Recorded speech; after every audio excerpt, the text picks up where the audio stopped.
Que s'est-il passé hier dans un appartement de Roubaix? Une jeune fille de 17 ans a été retrouvée morte chez elle par les policiers et les secours. Des dizaines de bonbonnes de protoxyde d'azote ont été découvertes sur place.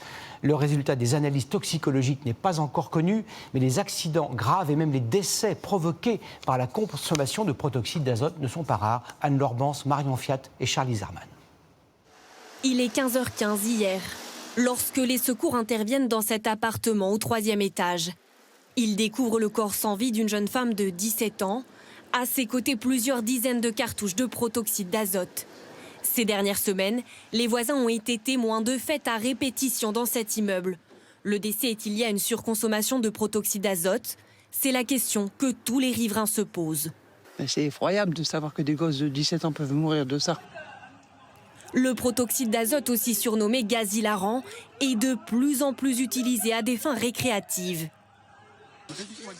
En une seule inhalation, il provoque fou rire incontrôlé, perte d'équilibre, mais peut aussi entraîner des conséquences dramatiques pour la santé. À 17 ans, cette adolescente que nous appellerons Mélina peine à marcher et à s'exprimer. Pas trop vite, pas trop vite.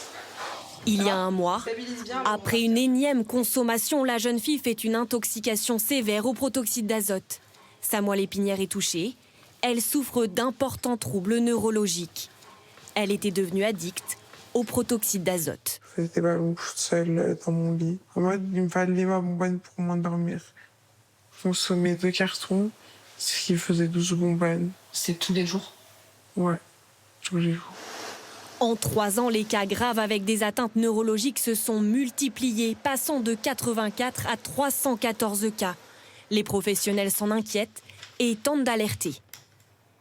Les premiers effets, c'est quoi? C'est un peu d'euphorie, des rires, on se sent bien, on est complètement désinhibé, mais ça dure 2 minutes. Et le plus grave, il y a des conséquences neurologiques importantes, avec des atteintes des nerfs, des membres inférieurs et supérieurs, avec une atteinte de la moelle, où on peut rester paralysé.